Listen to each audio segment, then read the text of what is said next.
आदाब नाजरीन, मिली डजिश में आपका इस्तकबाल है। मैं आपका मेज़बान सैयद मुइन।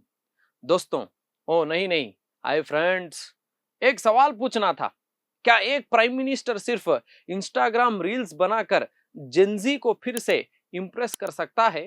क्या अलग अलग camera angle, emotional background music और स्क्रिप्टेड स्पीचेस से सच बदला जा सकता है, या फिर ये सिर्फ एक पॉलिटिकल इमेज का एक मेकओवर है?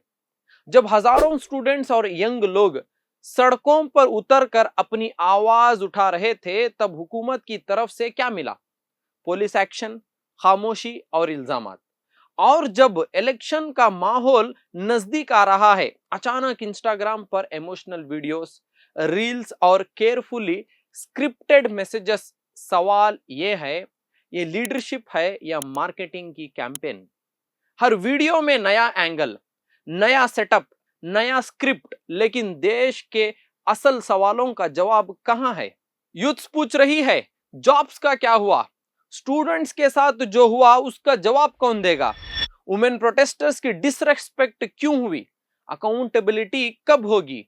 अगर कोई ये सोचता है कि इंस्टाग्राम रील्स बनाकर और प्रोटेस्ट करने वाले यूथ को भी ब्लेम करके अगला इलेक्शन आसानी से जीत सकता है, तो शायद वो जिंजी को समझने में सबसे बड़ी गलती कर रहा है। आज का यूथ सिर्फ इमोशनल स्पीचेस नहीं देखता, वो फैक्ट चेक करता है, क्वेश्चंस पूछता है और हर नैरेटिव को चैलेंज करता है।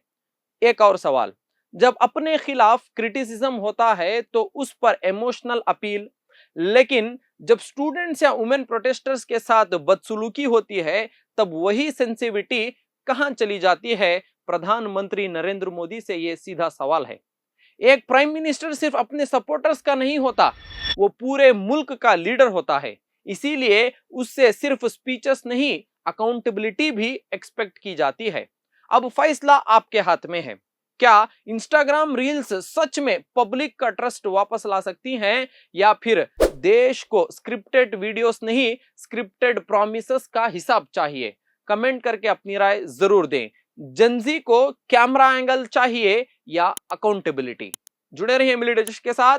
बोल हमारे, आवाज आपकी।